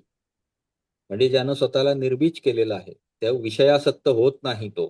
आणि आईस्क्रीम बघितलं की त्याला काय तोंडाला पाणी सुटत नाही. असा मनुष्य जो आहे, उस महामती पुरुष का चित्त अचित्त रूपता को तथा विशुद्ध सत्व को यानी पटभस्म की तरह अवशिष्ट अधिष्ठानभूत सत्ता को प्राप्त हुआ है, ऐसा कहा जाता है. आता आपण मगाशी काय एवढं सगळं जे रामायण सांगितलं त्याच्यामध्ये जगताची उत्पत्ती ही द्रष्टा चेतन असल्यामुळे जे काही समोर चाललेलं असत जरी असलं तरी त्याच्यामध्ये चेतनभूतता निर्माण होते आणि ते जगत असत असलेलं तयार होतं. हे आपण मगाशी बघितलं. बरोबर आहे. चित्ताच्या वासना या गुणामुळे चित्तामध्ये जे संवित तयार होतं ते असत कसं आहे आणि ते त्याचा व्यवहार कसा होतो हे आपण बघितलं. परंतु आता ते दग्ध झालं. ते जे चित्त हे दृश्य तयार करत होतं ते चित्तच आता भस्म झालं. तिथं दग्ध झालं. हा, त्याचं काय झालं? दग्ध झालं. ते दग्ध झाल्यानंतर अचित्त रूपता आली त्याला. थोडक्यात आता त्याला चित्त म्हणता येणार नाही, अचित्तच म्हणावं लागेल, कारण ते दग्ध झालं. अचित्त रूपता को तथा विशुद्ध सत्व को यानी पटभस्म की तरह अवशिष्ट अधिष्ठानभूत सत्ता को प्राप्त हुआ है. आता ते तिथे शिल्लकच जर नाही तर उरलं कोण? अवशिष्ट सत्ता. जळलेल्या कपड्याच्या राखीसारखं. हा, अवशिष्ट सत्ता फक्त शिल्लक राहिली. तर असा जो अवशिष्ट सत्ता म्हणजेच ब्रह्मसत्ता, आत्मसत्ता एवढीच फक्त शिल्लक राहिली या सगळ्या खेळामध्ये. जे चित्त वासनारूपी गोष्टीने काय करत होतं? आत्म्याला भ्रमित झालं होतं. माझं मी करण्यासाठी प्रवृत्त करत होतं, तेच भस्म होऊन आता भस्म राहिलेलं आहे. मग उरलं काय? तर जो चित्त, त्याला चेतन तत्व आत्मा. देत होता तो म्हणजे कोण? ब्रह्मतत्व किंवा आत्मतत्व. ब्रह्मतत्व, आत्मा, परमात्मा. हाँ, अवशिष्ट अधिष्ठान भूता सत्ता को प्राप्त हुआ है, ऐसा कहा जाता है. आणि अशा पद्धतीत हे अचित्त होतं. आता विषयानुरक्ती उत्पन्न नहीं होती संस्कार से जनित, हे महत्वाचं आहे. म्हणजेच काय? दग्ध बीज भाव म्हणजेच समाधी कुठली? असंप्रज्ञात समाधी किंवा असंप्रज्ञात समाधी. निर्बीज समाधी यानं प्राप्त निर्बीज. करून घेतली. त्यानं काय केलं? तर ह्या चित्ताला भस्म करून टाकलं. आता त्याला आपण पट असं म्हणू शकत नाही, म्हणजे त्याला चित्त असं म्हणूच शकत नाही. जर तुम्ही त्याचं अस्तित्वच राहिलं नाही. जाळलेल्या कपड्याच्या भस्माला जर तुम्ही कपडा असं म्हणू शकत नाही, तर जाळलेल्या चित्ताला चित्त का म्हणायचं? नाहीच त्याचं म्हणणार. अस्तित्वच संपत आहे. हा, म्हणून त्याला अचित्त म्हणायचं, नसलेलं चित्त. असा जो अचित्त रूप जेव्हा मनुष्य होतो तेव्हा फक्त काय उरतं? ज्याची सत्ता आहे असाच फक्त अवशिष्ट उरतो. आता हे असं समजवण्याची काय गरज आहे? ते असं पण म्हटले असते ना, चित्त जेव्हा संपतं तेव्हा उरतो तो आपल्याला दिसणारा फक्त कोण आहे? ब्रह्मतत्व आहे, आत्मतत्व आहे, असं म्हणू शकले असते. परंतु हे जाणण्याचं हे आहे. तुम्हाला मी कितीही शब्दानं जरी वर्णन करून सांगतो आहे तरी ब्रह्मतत्व आणि आत्मतत्व हे काय आहे? अवर्णनीय आहे. लक्षात आलं का? हा, म्हणजे ते काय आहे? जाणीवेची बाजू आहे फक्त. ते केवळ जाणलं जाऊ शकतं. मग ते जाणण्यासाठी तुम्हाला या पद्धतीनं जावं लागेल हे समजवण्यासाठी त्यांनी हे अशा पद्धती श्लोकाची रचना केलेली आहे, हे लक्षात घ्या. हम्म. कारण का तो उरतो. लक्षात आलं? त्याला जाणलं विणलं जायला कोण जात नाहीये. जाण्याला चित्तच नाहीये तिथे. आपण जे काही जाणतो ते चित्ताद्वारे आहे, आपल्या ज्ञानेंद्रियाद्वारे आहे. परंतु तो अज्ञानेंद्रिय म्हणजे ज्ञानेंद्रिय गम्य असलेला नाही आहे द्रष्टा. आलं का लक्षात?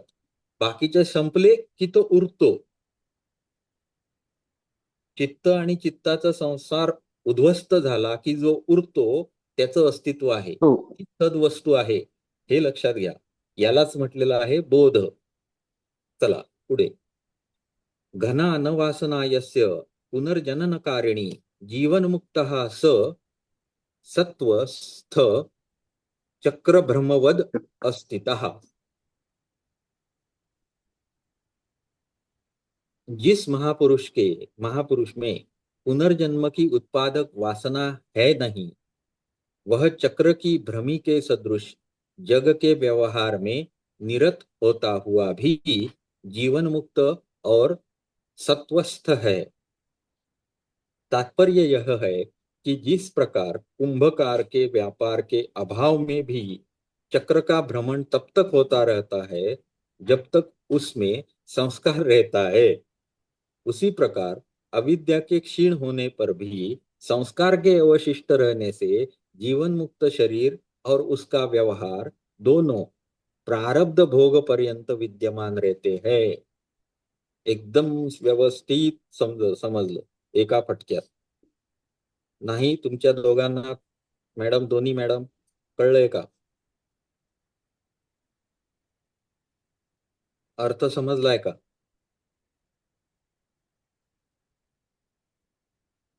कन्फ्यूज? ठीक आहे, मी समजावतोच तरी पण. ज्या महापुरुषामध्ये पुनर्जन्म उत्पन्न करण्या एवढ्या वासना शिल्लकच शिल्लक नाही, नसतात. असा मनुष्य जेव्हा जन्माला येतो त्याचं कारण काय मग, हे सांगण्यासाठी त्याचं आता वर्णन करत आहे. तर त्याला जन्माला येण्यासाठी त्याच्या संस्कार अविद्या त्याची क्षीण झालेली आहेत, परंतु संस्कार संस्कार अवशिष्ट शिल्लक राहण्याचे त्याचे संस्कार काही शिल्लक शिल्लक आहे आणि ते त्याला जीवन भोगायचे परत घेण्यासाठी काय करतात, प्रवृत्त करतात. आणि मग प्रवृत्त करा. कशासाठी, तर त्याला जे भोग भोगायचे आहेत ते भोगलेच शिल्लक पाहिजेत भोग प्रारब्धानुसार. ते नष्ट होऊ शकत नाही. नाही. ते प्रारब्धाचे भोग भोगेपर्यंत तो पुन्हा जन्माला येतो. मग आता हा जो आहे हा जीवनमुक्त म्हटला जातो किंवा सत्वस्थ असं पण त्याचं नाव त्यांनी दिलंय इथे. जीवनमुक्त किंवा सत्वस्थ असं म्हटलेलं आहे. मग आता इथे त्यांनी उदाहरण कसं दिलं, तर कुंभार जो असतो त्याच्याकडे एक चाक असतं आणि त्या चाकावर तो माती ठेवतो, ते चाक फिरवतो घरा घरा घरा घरा. मग हातानं त्याला सगळं वळण बिळण देतो, त्याचा घडा तयार झाला की तो कापतो आणि बाजूला नेऊन ठेवतो. आता हा घडा कापून बाजूला ठेवला तरी चक्र चालूच आहे ना. चक्र बंद पडलं का? नाही. मग हे जीवन मरण रूपी चक्र घडा बाजूला ठेवला तरी सुद्धा चक्र चालूच आहे. याचं कारण त्यांनी दिलं. हे चक्र का चालू राहिलं मग? त्याचं कारण त्याला की ते काठीने फिरलेले संस्कार प्रारब्ध, झाले. पहिले संस्कार जे आहेत ते भोगून संपेपर्यंत विद्यमान असतात आणि हे प्रारब्ध आहे, ते भोगण्यासाठी तो परत जन्म घेत असतो. म्हणजे संस्काराचेही संस्कार असतात. संस्कारांचेही म्हणजे संस्कार नाही. सूक्ष्म कर्माशय जे तयार होतं ते कशाच्या रूपी होतं, तर जेव्हा तुम्ही संस्कारामधूनच वृत्ती तयार करता त्यापासून कर्म करता. आणि ते कर्म कसलं असेल, कर्माचेही प्रकार आहेत. जे कर्म पाप पुण्य रूपी फळ निर्माण करणार आहे असं कर्म जर तुम्ही केलं तर ते फळ तुम्हाला भोगण्यासाठी परत यावं लागेल. त्याला प्रारब्ध म्हटलेलं आहे. सुखदुःख रूपी जे कर्म उत्पन्न होतं फळ, ते फळ भोगण्यासाठी तुम्हाला परत यावं लागतं. आणि जे अकर्म या स्वरूपातलं असतं ते जीवनमुक्त झाल्यानंतर त्याची कर्म ही अकर्म असतात. सर, त्याच्यातून हे संस्कार चक्र निर्माण मग होत नाही. कधी संपणारच नाही, कारण चांगले केल्यावर आपल्याला त्याचं प्राप्तीसाठी अजून यावं लागेल आणि नंतर म्हणजे काही पाप केले तरी यावंच लागेल. म्हणजे हे चक्र येस, कंटिन्यूअस राहणार आहे. बरोबर बोललात. पुण्य केलं तरी यावं लागणार, पाप केलं तरी पाप यावं केलं. लागणार. पण ज्यावेळी तुम्ही अकर्म कराल त्यावेळी ते फक्त तेव्हाच संपणार. परंतु आधीच्या जोपर्यंत आता मी समजा आजपासून सुरुवात केली योगाला, बरोबर, पण माझे किती आधी जन्म झालेत मला माहिती आहे. त्याचं पाप पुण्यरूपी फळ मला भोगायला परत यावं लागणार. मी झालो जीवनमुक्त ह्याच जन्मात समजा, तरीही आधीच्या पाप पुण्यारूप फळाचं मला भोगासाठी परत यावंच लागेल. आणि ते भोगून संपत नाही तोपर्यंत तो परत परत जन्म घेतो, असं त्यांनी इथे सांगायचं आहे. ते चक्र चालू राहतंय. ते चक्र तेव्हाच थांबेल जेव्हा प्रारब्ध नष्ट होईल.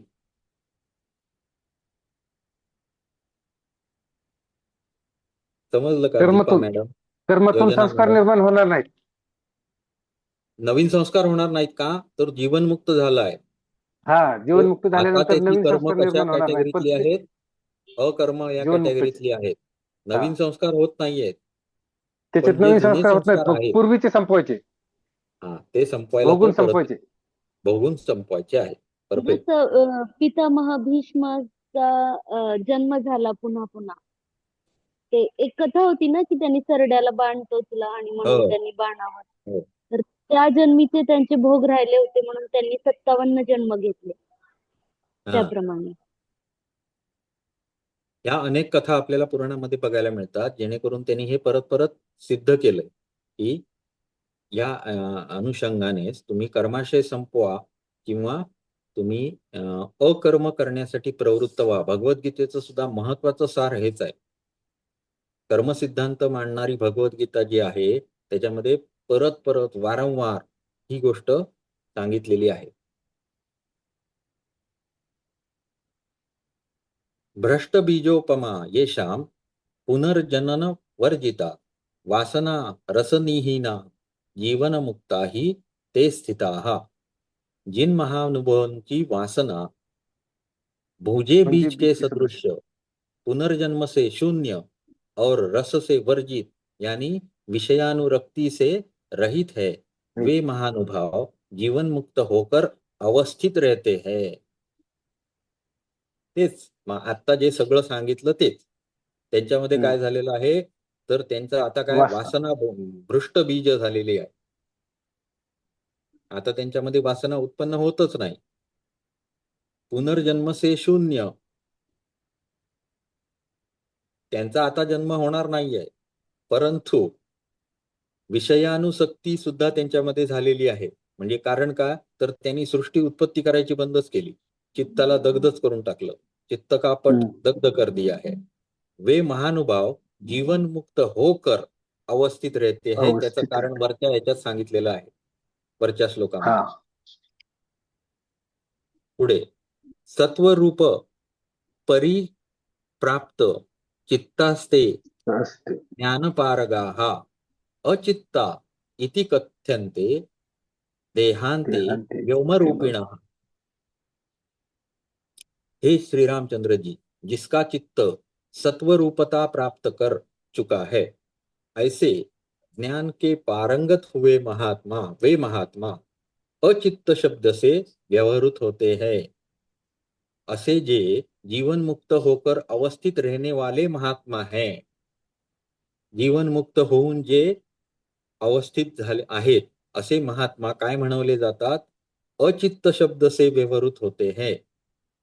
त्यांना अचित्त असं सुद्धा म्हटलं जातं. प्रारब्ध का क्षय हो जाने पर वे चिदाकाश स्वरूप हो जाते हैं. प्रारब्ध जेव्हा त्यांचं संपतं तेव्हा ते संपत. चिदाकाश होतात. आता याचं उत्तम उदाहरण म्हणजे ज्ञानेश्वर महाराज. भवप्रत्यय समाधी हम्म. हे भवप्रत्ययो देवानाम असं काहीतरी आहे बघा, ते आता नीट लक्षात नाही. तर ती समाधी ह्या योग्यांची असते, कारण ते प्रारब्ध फक्त भोगण्यासाठी आलेले आहेत आणि ते जेव्हा त्यांचं प्रारब्ध संपतं तेव्हा प्रारब्ध का क्षय हो जाने पर चिदाकाश स्वरूप हो जाते है. त्यांनी कुठली समाधी घेतली, चिदाकाश रूप झाले. द्वे बीजे रामचित्तस्य प्राणस्पंदन वासने वासने एकस्मिश्च तयोः क्षीणे क्षिप्रम द्वे अपि क्षिप्रम द्वे नश्यतः. अपि हा पण श्लोक स्टार करून ठेवा. कितवा आहे सर? 48. 48 श्लोक नंबर. आता कधी कधी प्रश्न येतो, द्वे बीज चित्तनाशस्य, एवढाच प्रश्न.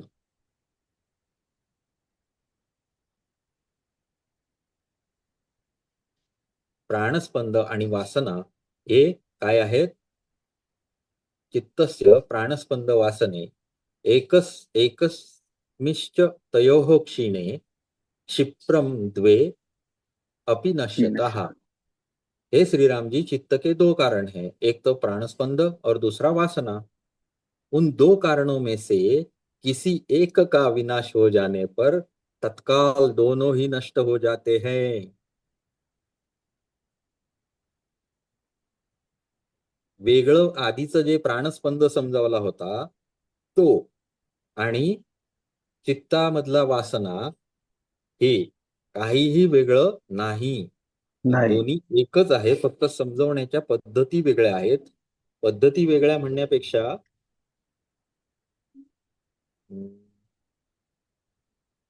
कार्यकारण भाव वेगळा आहे.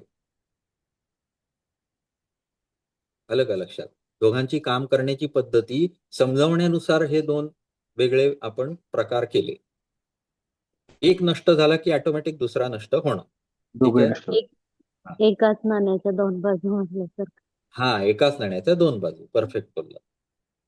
मिथः कारणमेतेहि बीजे जन्मनि चेतसः जलांकीकरणे राम जलाशय घटाविव. हे श्री राम, जैसे घटाकाश के द्वारा जल का स्वीकार करने में घट और जलाशय दोनों मिलकर कारण होते हैं, वैसे ही चित्त की उत्पत्ति में ये दोनों परस्पर मिलकर ही कारण होते हैं. एक कारण नहीं होता. इथे फक्त जाण्याचं काय आहे, एकाच नाण्याच्या दोन बाजू का आहे, तर चित्त चल आहे कारण प्राण आहे. हम्म. प्राणस्पंदाशिवाय वासना उत्पन्न नाही होणार आणि वासना निर्माण होत आहेत म्हणून शरीर जगवण्याची इच्छा आहे, म्हणजेच प्राण परत आपण चालू ठेवतो आहोत. हे एकाच नाण्याच्या दोन बाजू आहेत आणि दोनों परस्पर मिलकर ही कारण होते हैं, एक कारण नहीं होता. चला, घना न वासना अस्य पुनर्जननकारिणी बीजांकुरवद एतेहि संस्थिते तिलतैलवत अविनाभाविनी नित्यम कालाकांगी क्रमे. कांक्षी क्रमे तथा. कालाकांक्षी क्रमे तथा. काही लक्षात आलं नाही. घना न वासना अस्य पुनर्जननकारिणी बीजांकुरवद एतेहि संस्थिते तिलतैलवत. ओके. अविनाभाविनी ना नित्यम भाविनी. कालाकांक्षी क्रमे तथा. शेवटचं नाही लक्षात आलं. ठीक आहे. केवल एकमात्र घनीभूत वासना ही बलपूर्वक पुनर्जन्म उत्पन्न नहीं करती. उसका भी क्या बीज है? इस चतुर्थ प्रश्न का भी अनवस्था का परिहार करते हुए उत्तर देते हैं. त्या आता बीजाचे बीज विचारलं होतं त्या. सुरुवातीलाच त्यांनी सांगितलं त्याचं बीज काय आहे, त्याचं बीज काय आहे, पुन्हा त्याचं बीज काय आहे, एवढे प्रश्न विचारून ठेवलेले होते. मग आता परत त्यांनी काय झालं, चित्ताचं बीज आपण समजलं, प्राणस्पंद आणि वासना. मग आता या वासना. प्राणस्पंद आणि वासनाचं बीज काय परत, असा प्रश्न जर तू विचारशील तर त्याचं उत्तर आता ते देत आहेत. ये प्राणस्पंद और वासना दोनों तिलों में तेल की तरह एक दूसरे के भीतर स्थित है और बीजांकुर न्याय से काल की अपेक्षा रखने वाले क्रम से युक्त होकर एक दूसरे के कारण है. हेच आपण मगाशी जे मागच्या श्लोकात समजून सांगितलं तुम्हाला तेच. एकाच नाण्याच्या दोन बाजू आहेत. कार्य कारण भाव, हेच मी तुम्हाला कार्य कारण भाव हाच शब्द वापरला. बरोबर आहे. तिळामध्ये जसं तेल अस्तित्वात असतं तसंच फुलात जसा प्राणस्पंदामध्ये सुगंध वासना असतो. आणि वासनेमध्ये प्राणस्पंद आणि असतो. अंतर्भूतच असतात. तिळात तेल, फुलात सुगंध असं. हा, असं त्याच्यापासून एकापासून दुसऱ्याला वेगळं करून होणारच नाही. दोन्हीही एकाबरोबर एक उत्पन्न होणारच आणि एक नष्ट केला तर दुसरा पण नष्ट होणारच आहे, अशी त्यांची अवस्था आहे. सर्वम उत्पादयती एतत् चित्तकः संविदात्मकः यथा प्राणेंद्रिय आनंदम आनंदम पवनावुभौ उभौ चित्तस्य उत्पादिके सार्धम यदैते वासने तदा अमोद पुष्पवत तिलवच्च व्यवस्थिते. आता परत आणि गुळगुळीत करून समजावणार ह्याचं पण उदाहरण. संवित स्वरूप यह चित्त सबको यथाक्रम से, यानी पहले प्राण को, तदनंतर इंद्रियों को और तद प्रयुक्त आनंद को उत्पन्न करता है. कोण? चित्त. संवित स्वरूप यह चित्त. चित्तामध्ये संवित उत्पन्न होतं हे आपण बघितलं. ते संवित स्वरूप असताना काय काय होतं? पहले प्राण को उत्पन्न करता है, फिर इंद्रियों को इंद्रिय. और तत्प्रयुक्त आनंद को उत्पन्न करता है. इसी प्रकार पूर्व में उपभुक्त विषयानंद और तत्कालिक जीवन स्वरूप पवन स्पंद में, पवन म्हणजेच प्राण, स्पंद में वासना रूप से भी वासना रूप से चित्त भी की चित्त की उत्पादकता होती है. ऐसा कहते हैं आनंद पवनों से. दोघेही. आता मनुष्य सुख उत्पन्न करण्यासाठी काम करतो की दुःख उत्पन्न करण्यासाठी करतो? सुख. कुठलाही मनुष्य असू दे, तो दुःख मिळावं म्हणून कुठलंच काम करत नाही, फक्त सुख मिळावं म्हणूनच काम करतो. ओके. समजा एखाद्यानं खून केला तर त्याच्याही पाठीमागे काय असतं? सुख मिळावं हीच भावना असते. त्याचा बदला मी घेतला की मला सुख मिळेल, हीच भावना त्याच्या पाठीमागे दडलेली असते. बरोबर आहे. हम्म. त्यामुळे आनंद हा शब्द इथे त्यांनी परत काय केलाय? आनंदाविषयीच, विषयानंद, याच्यासाठी तो काय करतो? चित्तामध्ये संवितची उत्पत्ती करतो. त्या संविदाच्या उत्पत्तीमुळे काय होतं? भावना. पवनानंद किंवा प्राण हा स्पंदित होतो. आनंद पवनव म्हणजे द्विवचन. इथे दोन प्रकारे आनंदाच्या ह्या झाल्या. एक झालं वासना उत्पत्तीनं आणि दुसरं झालं प्राणस्पंदाच्या उत्पत्तीनं. दोन्ही प्रकारे आनंद मिळवण्याचीच प्रयत्न केला गेला. आनंद पवन. जब आनंद और पवन दोनों वासना स्वरूप हो गए तब उन्हें साथ मिलकर ही चित्त का उत्पादन किया. दोघांनी एकत्र चित्ताची उत्पत्ती केली. वे पुष्प में अमोद म्हणजेच फुलामध्ये सुगंध तथा तिल में तेल के समान व्यवस्थित है. तिळामध्ये जसं तेल असतं, जसं पुष्पामध्ये सुगंध असतो, तसेच एकमेकांमध्ये चित्तामध्ये अवस्थित आहेत. इसीलिए एक दूसरा आश्रय और एक दूसरा हेतु हो सकता है. जसं की वासनेमुळे प्राणाची गती होऊ शकते आणि प्राणगतीमुळे वासना निर्माण होऊ शकतात. एक दूसऱ्यांचे उत्पादक हेतू आहे. अनवस्था दोष का प्रसंग नहीं हो सकता.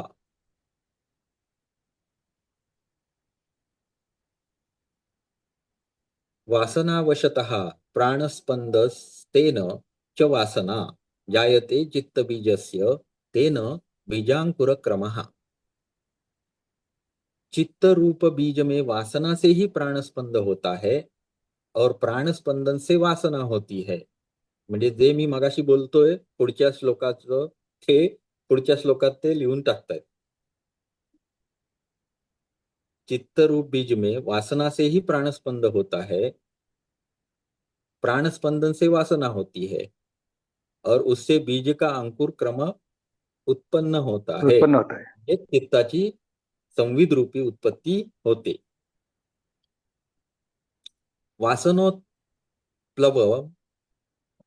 प्लवमानत्वात् संवित प्रक्षोभकर्मणा प्राणस्पंदम बोधयति तेन चित्तम प्रजायते। वासना का ऊर्ध्वगति स्वभाव होने से वह संवित के क्षोभकारक कर्म से प्राण स्पंदन का उद्बोध करती है और उससे चित्त उत्पन्न होता है। आता परत नीट समजावून देत आहेत एकमेकावर कसे अवलंबून आहे, दोघेही एकमेकावर कसे अवलंबून आहे ते समजावण्यासाठी त्यांनी आता परत सांगितलं काय, वासना काय करते, ऊर्ध्वगती स्वभावाची असल्यामुळे म्हणजेच उद्बुद्ध होण्याचा तिचा स्वभाव आहे वासनेचा, संवित के क्षोभकारक कर्म से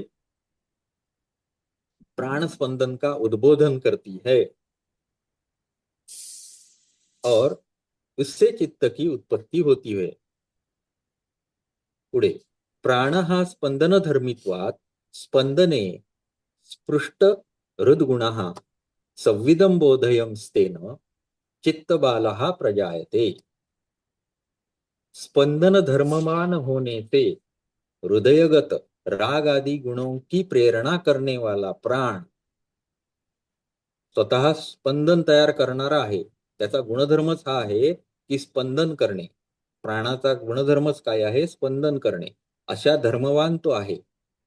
असा प्राण हृदयगत म्हणजेच काय, आपल्या चित्तामध्ये मनात राग आदि गुणों की प्रेरणा करने वाला, राग म्हणजे मोह, मोह आदि गुणांची प्रेरणा करने वाला प्राण संविद का उद्बोधन करता है, संविदला उद्बुद्ध करतो और क्रम से चित्त रूपी बालक उत्पन्न चित्तवृत्ती होता बालक है। उत्पन्न होत आहे. चित्त बालः प्रजायते। एवं ही वासना प्राण स्पंदौ द्वौ तस्य कारणम् तयोरेकक्षये नाशो द्वयोश्चित्तस्य राघवः। अशा प्रकारे वासना आणि प्राणस्पंद दोघेही चित्ताची कारणे आहेत आणि त्यातील एकाचा क्षय झाला तर दोनांचेही दुसऱ्याचा कार्य नष्ट होते, म्हणजे चित्ताचा नाश होतो। चित्ताचं म्हणून ही चित्ताची बीज आहेत। सुख दुःख मनस्पंदम शरीरक बृहत फलम कार्य पल्लविताकारम कृती व्रतति वेष्टितम तृष्णा कृष्णा हि वलितम रागरोग बकालयम अज्ञानमूलम सुदृढम लीनेन्द्रिय विहंगमम वासना क्षयमानीता चित्तवृक्षम क्षणेन हि प्रपातयति वातौघः कालपक्व फलम यथा। मस्त उदाहरण दिलंय, मस्तच लिहिलंय। आता बघा, आता हे सगळं चित्तवल्ली आपण काय ती जीव सृष्टी रूप वल्ली याचं आपण सुरुवातीला बघितलं होतं। द्राक्षाची वेल जशी आपली प्रतान पसरून वृक्षाला आवेष्टित सर्व बाजूनी करत फोफावते एखाद्या वृक्षावर लता, तशा पद्धतीत हे आपलं जीवरूपी सृष्टी आपण तयार केलेली आहे आणि त्याचं मूळ काय आहे, त्याचं मूळ काय आहे, त्याचं मूळ काय आहे, असा प्रश्न राघवानी विचारलेला होता, बरोबर। तर त्या आता आपण चित्त आणि चित्ताचं मूळ वासना आणि प्राणस्पंद हे आपण इथपर्यंत आलो।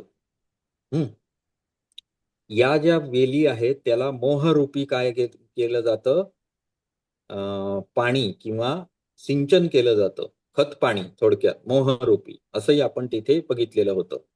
आता ह्या सगळ्याचं या श्लोकामध्ये पुन्हा एकदा हे सगळं आपण बघितलं, चित्त बघितलं, प्राण बघितलं, ते सगळे मूळ कसे आहेत, त्यांचा नाश केल्याने कसा चित्ताचा संवितचा नाश होतो, हे सगळं बघून झाल्यानंतर पुन्हा आता परत पहिला जो विषय सुरू झाला होता तिथे आणून सोडत आहे. काय आहे? हे श्रीराम सुख जी, और दुःख.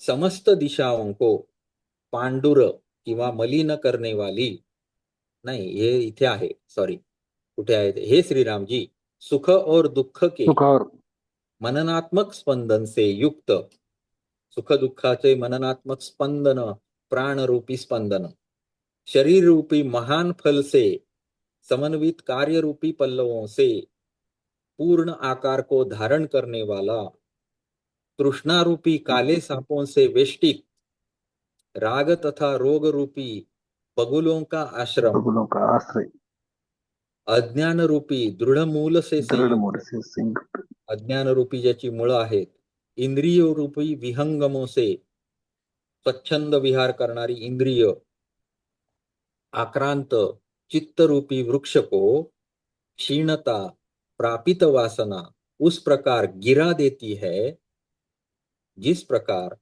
काल से परिपक्व फल को वायु प्रवाह गिरा देता है. पिकलेल्या फळाप्रमाणे. हा, अशा पद्धतीनं संविदला नष्ट केलं जाऊ शकतं, हे त्यांनी इथे समजावून सांगितलं. आता हे जेव्हा तुम्हाला प्रश्न येईल कसला, तर जीव काय, शरीर तो रूपी काल मी वृक्ष, सांगितलेलं बघा तो प्रश्न. शरीर रूपी वृक्ष सांगितलं. हा, लतेचा प्रश्न येतो, लता म्हणून प्रश्न येतो थोडक्यात, हे स्पष्ट करा. त्याच्यामध्ये वरती जे श्रीरामांनी लिहून ठेवलेलं आहे ते पण लिहायचं आणि इथे ह्यांनी लिहिलंय ते पण लिहायचं बघा. ह्याच्यामध्ये अजून काही गोष्टी ऍड झालेल्या आहेत. ठीक आहे, अजून एक श्लोक घेऊया. तोपर्यंत कदाचित माझा फोन जर स्विच ऑफ झाला तर मला क्षमा करा. कदाचित असं होऊ शकतं, 10% बॅटरी उरलेली आहे. पांडुरीकृत सर्वाशम स्थगिताखिल दर्शनम विलोल जलद आकार अज्ञानम अवकरो स्थितम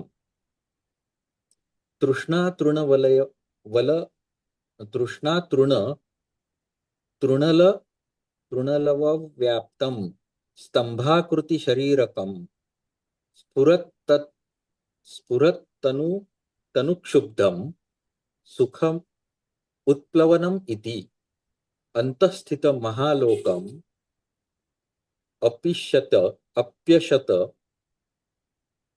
अपश्यत प्रविलीयते पवनस्पंदरोधाच राम चित्तरजहा क्षणात. आता नाश कसा होतो तो समजावून सांगतायत. हे श्रीराम जी, समस्त दिशाओं को पांडुर किंवा मलिन करने वाली पूर्ण चैतन्य रूपी, पक्ष में सर्वजन नेत्र रूपी अखिल दर्शन को ढक देने वाली, चंचल मेघ के सदृश आकार वाली, अज्ञान रूपी उत्कर से उत्थित तृष्णा रूपी तृष्ण खंडों से व्याप्त, स्तंभ के सदृश आकार वाली देह से, पक्ष में वात्या संस्थान से यानी धूली स्तंभ से युक्त, देह से युक्त, थोड़क्यात प्रस्फुरित हो रहे स्वल्प स्वल्प वृत्तियों से, पक्ष में विभिन्न दिशाओं से आने वाले वायुओं के झुंडों से क्षुब्ध, म्हणजेच प्रस्फुरित होणाऱ्या वृत्तीनी क्षुब्ध झालेली, सब दिशाओं में उत्प्लवन के प्रति अनायास दक्ष और भीतर में स्थित ब्रह्म के प्रत्यक्षीकरण में असमर्थ, पवन से उड़ाई गई चित्तरूपी धूली प्राणस्पंद के निरोध से अनायास क्षण भर में विलीन हो जाती है. आता हे सगळं प्राणस्पंदानं शरीरामध्ये काय उत्पात होतो हे समजावण्यासाठी समजावलेलं आहे. प्राणस्पंद हा निसर्गातल्या वायूच्या स्पंदाशी एकरूप करून दाखवला, उदाहरण घेऊन दाखवला. निसर्गामध्ये जसा वायू धूळ उडवतो आणि सगळं धुलीकणानं भरून टाकतो, वावटळ वारा आल्यानंतर आल्यानंतर पानं फुलं सगळी हालायला लागतात, सगळ्या आसमंतात धूळ पसरते, म्हणजे दृष्टी मलिन होऊ शकते, समोरचं व्यवस्थित दिसणार नाही जर धूळ असेल. बरोबर आहे. आता हे सगळं आपल्या शरीरामध्ये कसं प्राणस्पंदाने गढूळ होतं हे समजावण्यासाठी सांगितलं. पहिलंच बघा, समस्त दिशाओं को पांडुर करने वाली, सर्व दिशांना मलिन करणारी, पूर्ण चैतन्य रूपी अखिल दर्शन को ढक देने वाली, म्हणजे दृष्ट्याचं दर्शन होऊ न देणारी धूळ, म्हणजे समोर पडदा चालू झाला, चंचल मेघ चंचल के मेघ के अति सदृश. सदृश आकारवाली, म्हणजेच काय, इकडनं तिकडे तिकडनं इकडे चंचल मेघाप्रमाणे, आणि त्याचा आकार कसा, ढगाप्रमाणे, ज्याला विशिष्ट आकार नाही देता येणार, तो कसाही धूळ जी काय उडलेली आहे ती कशी आहे, आकारवाली. अज्ञानरूपी उत्कर से उत्थित, अज्ञानरूपी उत्कर, उत्कर म्हणजे जे धुळीकण आहेत ते ज्यानं पैदा झाले ते, ती भूमी अज्ञानरूपी, जिथून धूळ उडाली असं तिथून ती उत्पन्न झाली ना, त्या उत्करापासून उत्पन्न झालेली अज्ञानरूपी उत्थित. त्यानंतर तृष्णारूपी, तृष्णखंडों से व्याप्त, स्तंभ के सदृश आकार वाली देह से. आता इथे त्यांनी काय सांगितलं, तर जे टॉर्नॅडो येतात बघितलेत तुम्ही, योजना मॅडम, टॉर्नॅडो बघितलायत का कधी? म्हणजे वावटळ, वावटळ, चक्रीवादळ वावटळ ना? माहिती हा, चक्रीवादळ. चक्रीवादळ. हा, हा गोल फिरत चक्रीवादळ बघितलं, ते कसं असतं, स्तंभाकार. गोल फिरत फिरत वर जाते. हा, आता इथे तसंच सांगितलंय की स्तंभ के सदृश आकार वाली देह से युक्त. आता इथे ह्यांनी पण तेच सांगितलेलं आहे, जो दृष्टा आतमध्ये आहे त्याच्या भोवती हे चक्राकार शरीर विणलं गेलेलं आहे. कशामुळे? वासनामुळेच. वासनेमुळे हा, आणि वासनांचं स्पंदन कोणी केलं? प्राणस्पंद. प्राणाने. समजलं का? हे विणण्याचं काम करणार कोण? प्राणच करणार. बरोबर आहे प्राणच ना? करणार. मग तसं तर स्तंभ के सदृश आकार वाली देह से युक्त, प्रस्फुरित हो रहे स्वल्प स्वल्प वृत्तियों से क्षुब्ध. आता प्रस्फुरित होणाऱ्या स्वल्प स्वल्प वृत्तियों से काय होतं, साध्या साध्या तर जेव्हा हा बवंडर चालू होतो तेव्हा तुमच्यावर थपेडे येतात वाऱ्यांचे. आलं का लक्षात? त्यानं क्षुब्ध व्हायला होतं. आलं का लक्षात? असे थपेडे, वृत्ती, यालाच काय म्हटलेलं आहे? वृत्ती. या थपेड्यांनी क्षुब्ध झालेली. सब दिशाओं में उत्प्लवन के प्रति अनायास दक्ष, कुठल्याही दिशेला चित्त धावायला सुरुवात, म्हणजे वृत्ती ह्या कुठल्याही दिशेला धावतात. उत्प्लवन, जिथे तिथे धावणाऱ्या, अनायास दक्ष. हाँ, और भीतर में स्थित ब्रह्म के प्रत्यक्षीकरण में असमर्थ. अशी धूळ जी आहे ती आतमध्ये बसलेल्या ब्रह्माला. याच स्तंभरूपी जे काय तयार झाले वावटळ त्याच्या आतच बसलेला आहे आणि त्याला कुठलं काही होत नाहीये, तो आत आहे त्याच्या. प्रत्यक्षीकरण में असमर्थ पवन से उड़ाई गई चित्त रूपी धूली प्रस्पंदन के निरोध से अनायास क्षण भर में विलीन हो जाती है. कुठल्याही प्रयत्नाशिवाय ही जी धूळ उडालेली आहे ती प्राणस्पंद निरोध केल्याने क्षणभरात नष्ट होते. नष्ट होते. ठीक आहे. अजून एक श्लोक घेऊन हे संपवूया का? आज किती बॅटरी राहिली? 5% राहिली. थांबूया सर. आज ठीक आहे, श्लोक चालतंय. लक्षात घ्या. 62 पर्यंत आपण आलो. धुळी हो हो धुली प्राणस्पंदनाने कशी धूळ उडते हे आपण सगळं बघितलं. आता हा प्राणस्पंद प्राणस्पंदनाने. निरोध चालू आहे. आता हो प्राणस्पंद निरोध चालू झाला. सर ठीक आहे. पुढील तास आहे का विचारतो सरांना. थांबा थोडं. लिव्ह करू हा, नका. चालेल. मी लिव्ह Message- करतो सर. हो हो. ते योजनाताईचा प्रश्न आहे का तेवढा? हा बोला योजना सर. मॅडम एवढं ऐकून काहीच कळलं नाही असं होईल. तर आता चित्ताचे बीज सांगितले प्राणस्पंद आणि दृढ भावना. आता दृढ भावनेचे आणि प्राणस्पंदाचे बीज काय मग? तर त्याच्याविषयीचं आता इथे आपण उद्या याच्यावर डिस्कस करू डिटेल. पहिला हा प्रश्न पहिला घ्या उद्या. आधी पहिलं पाठच्या श्लोकावर जाऊया, मगच पुढे जाऊया. ठीक आहे, चला. हरिओम.